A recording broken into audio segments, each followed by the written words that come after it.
Hello, this is the first episode of Hot Beverage with Amy. I am here because I feel like there's things that I've gone through that I can share and encourage you. I currently am diagnosed with end stage renal disease, and in 2020, I lost my son. 17 years old, he was hit by a car, and I know the grief process. I know what it's like to lose someone. Both of my parents are in heaven. My son was 17 years old, and it was a tragic accident. He was taken just so suddenly and just so tragically that it was devastating. So if you're going through a loss, I'm here for you, and I understand. I'm not certified. I'm not anything. All I know is I've been through this for 5 years now, and I have some insight to share on that topic. I also have been on this journey and facing the mortality is an interesting place to be, but also, in my opinion, a beneficial place to be because I got to put things in perspective. Unlike my son, I have time to say what I need to say to whom I need to say it to. I have time to get affairs in order. And in my son's situation, it was just so abrupt. It was the night before his senior year of high school. He was a football player, and the year before they had taken the state championship. He was so full of absolute light and joy. And the loss has just been the most devastating thing. He had three older sisters, and the loss, to see them go through what they had to go through to try to survive this was unimaginable. And I look at them in awe and wonder. And a few years ago, we lost my dad to cancer. And I was so afraid because I called them to let them know that it was time to come. And I figured they would show up and they would be pretty inconsolable. But what they did was they showed up and they teamed up and they got my dad from his bedroom out into the living room. We had just had a bed delivered by hospice, and they were able to get him situated out there. My two brothers were flying in from out of state, and we had everybody gathered. And my daughters made sure that my dad's hair looked nice and that he was in some comfortable clothing and that he was clean and cared for. And they doted on their grandpa. And it was so heartwarming for me to see their strength and their when the three of them are together, it's like a work of art. I just sit back in awe at how they work together. They're just the most beautiful humans you could ever know. And seeing their strength helped, I think, all of us get through what we went through. I mean, Grandpa, to them, he would get on the floor and he would play games with them, and he let them put barrettes in his hair when they were little. And he was a hands on grandpa, and he loved his grandchildren. And here they were adults now, but we stayed with Grandpa for 24/7 during those last few days, and it's some of the most precious times that I can remember. Um, my one daughter, my oldest daughter, I remember we were taking shifts, and she didn't want to leave his side, and she perched herself. I'm going to cry. She perched herself right next to him. She got her book and her, I think it was her crochet and her, what is it, a skein of yarn and a beer and a book and some yarn. And she stayed up next to him that night until she fell asleep out there in the living room with him. And one of the most beautiful things I've ever seen. Sorry, I didn't mean to get emotional, but that's grief, right? It's okay, and there are no rules, and that's one of the things I want to share is when it comes to grief, can't let anyone tell you how to grieve. The only two rules that I followed were don't hurt yourself and don't hurt anyone else. And there were so many things that I didn't know, and I kind of just flubbed my way through. I also know that joy and pain can coexist because even if I snickered, I felt guilty. I thought, gosh, I shouldn't even be smiling right now. The pain and the ache was so deep and the loss was so massive.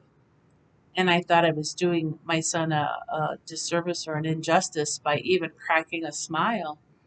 And I remember the day of when everybody gathered at my house. Um, we're all in a fog and in a state of disbelief. And somebody ordered pizza, I think. And my oldest daughter and I were there and we're taking a bite of pizza, and we looked at each other and we both had the same sentiment. What's the point? Like, why are we even nourishing our bodies? I didn't feel like nourishing my body. Hunger came, but I just didn't see the point in eating at that time. I just was so blown away that this actually happened. And you just don't know what you're going to go through at a time like that. My dad showed up, and God bless him, at the time he had cancer, and we were all prepared to lose him. And here he's burying his 17-year-old son, grandson, and they were two peas in a pod. Those two were so close, and I know that the loss was equally devastating to him and to my stepmom because they were all so close. And the first words out of my dad's mouth was, "This is a bell that cannot be unrung." And those words hit me like a ton of bricks. Because you go through the whole shoulda, woulda, coulda, if only I'd been there, if only they'd called, if only somebody had, let me know, on and on and on and on and on. And you could do that, but you know what? It's not healthy. It doesn't help. Those shoulda, woulda, couldas need to stop. You can't do that. You can't change what is. And I know accepting the unacceptable is hard, but sometimes in life there's things that just don't have answers. And this was one of them. A 17-year-old who passes away the night before their senior year. Awful. And another thing I've learned is when it comes to grief, there is no right or wrong. You cannot let someone tell you, well, you've grieved long enough. That is a no no. Don't listen. If anybody says that to you, just ignore them.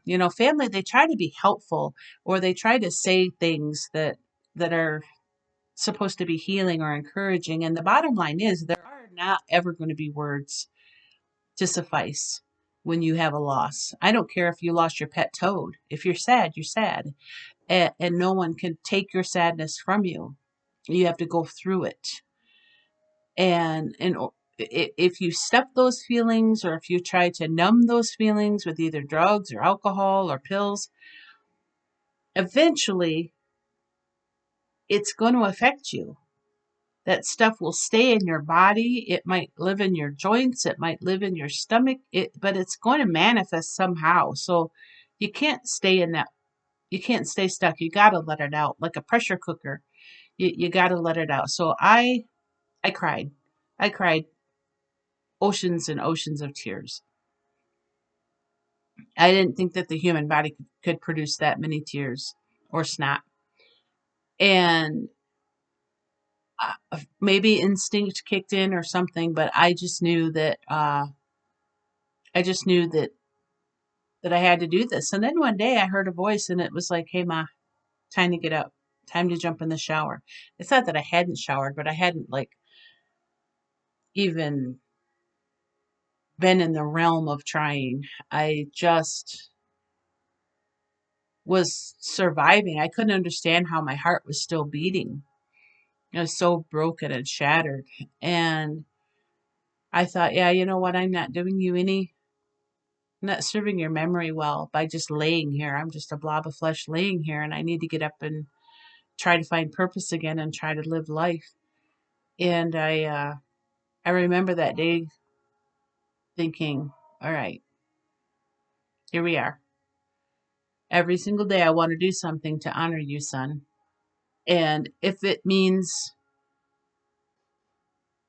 realizing that I need a down day, then I take a down day.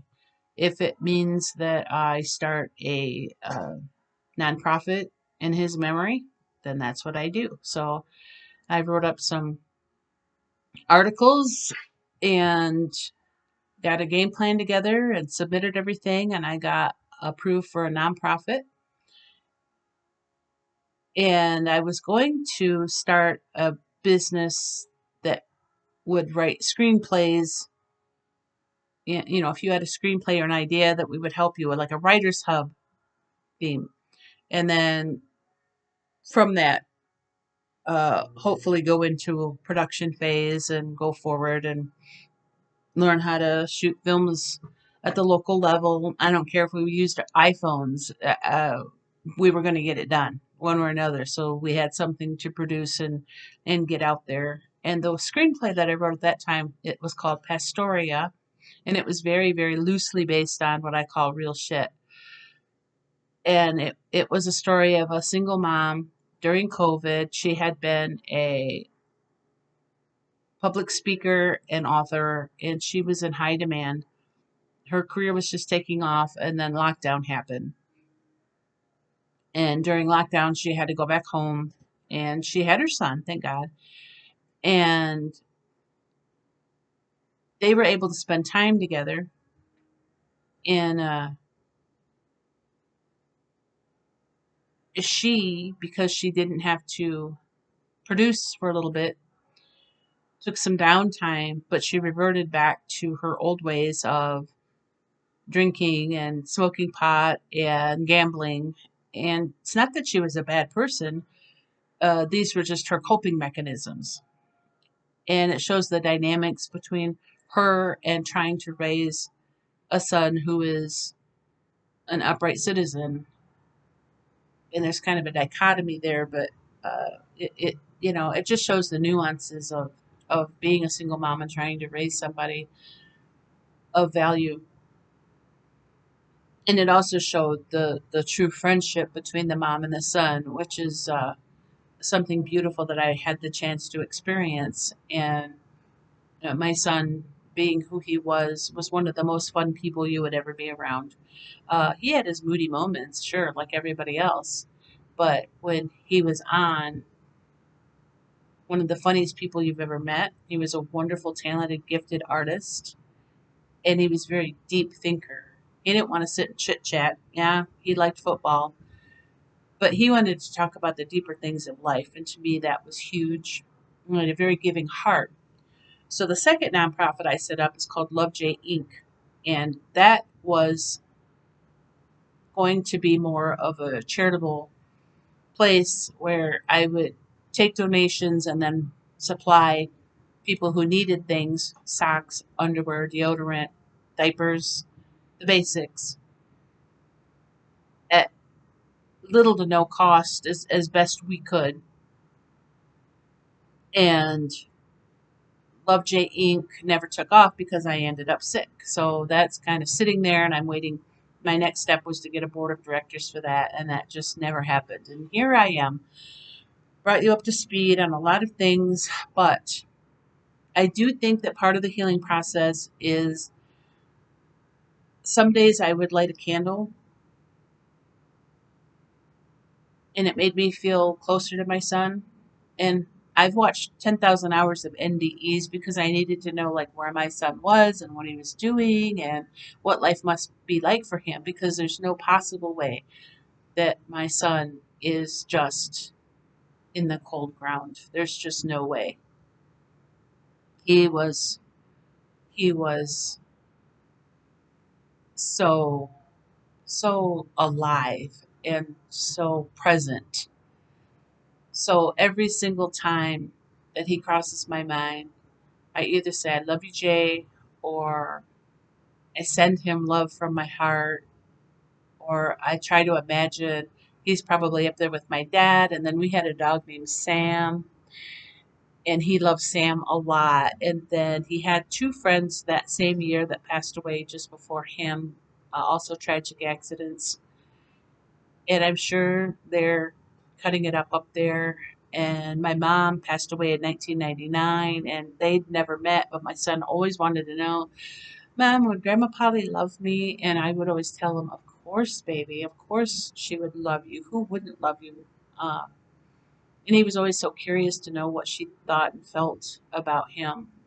And that was precious to me because even though he never met her or knew her, he knew the importance of her in my life and what a profound loss it was because I was 31 years old when she passed. So, yes, I know grief. And I want you to know that there is hope. And as awful as you feel right now, just know that there is healing. Your body will heal, your mind will heal, but there are steps to take, and I can share those things with you. Right now, I just want to give you an avenue. So if you're in desperate need, you can absolutely reach out to me. My email address is my full legal name, which is Amy Zabet Wyatt, AmyZabetWyatt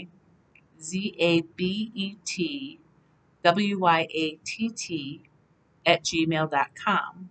You can email me and I will answer you. I am all about the healing, 100% about the healing, and I know that it can be done. I've lived it. I'm doing it right now, and I have keys basically. I don't have any formal training. I don't have any initials after my name. I'm just a human being, and I've been there, and I've probably done that, and I can at least point you in the right direction. I am a woman of faith. My faith is it's something I will touch on in another episode, but right now I just want to share with you that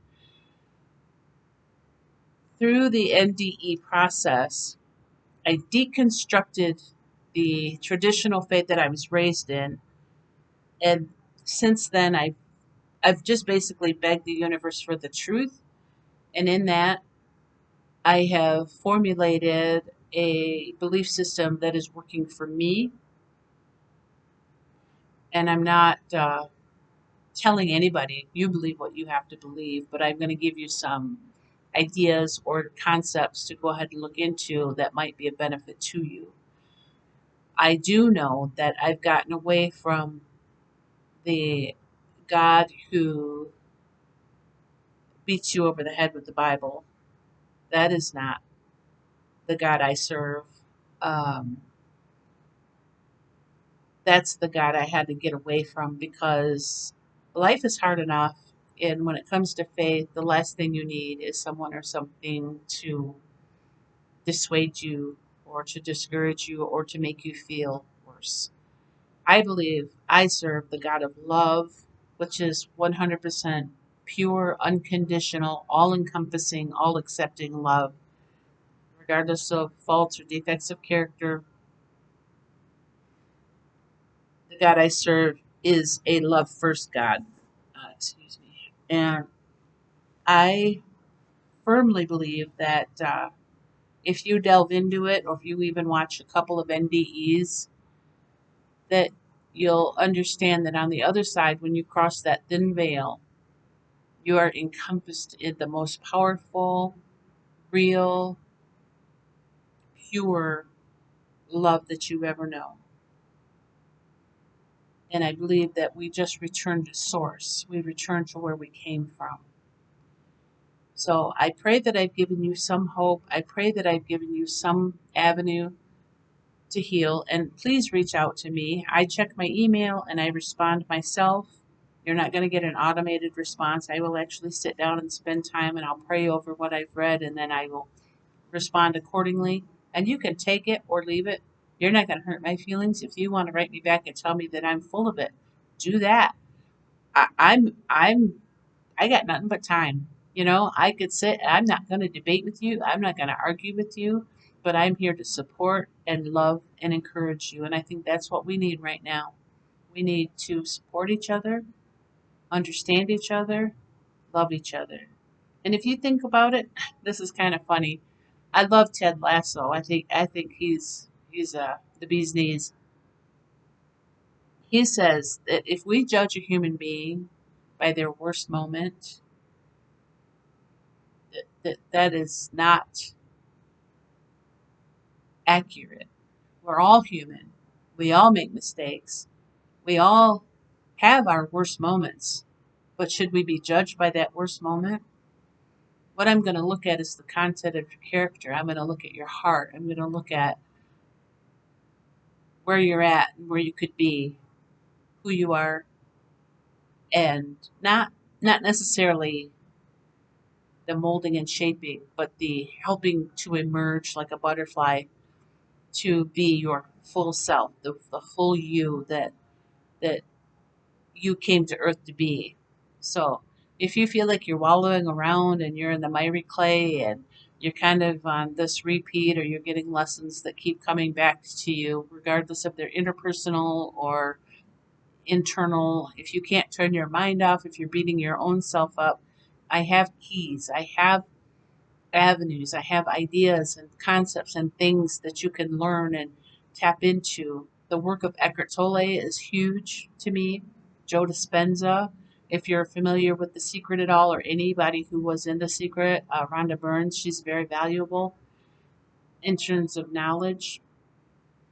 But in all that, you may have to release some things that you thought you knew. You may have to set some things down that you thought you had pretty solidified. I will never ever tell you what to believe, but I can teach you how to believe. On that note, I'm going to go ahead and I'm going to end this for now, and look forward to another episode from me. I may be wearing the same clothes because I might get ambitious and do this again in a few minutes, or who knows. Anyway, stay tuned. Keep a warm beverage handy, and I love you. I'm sending you light and love right now.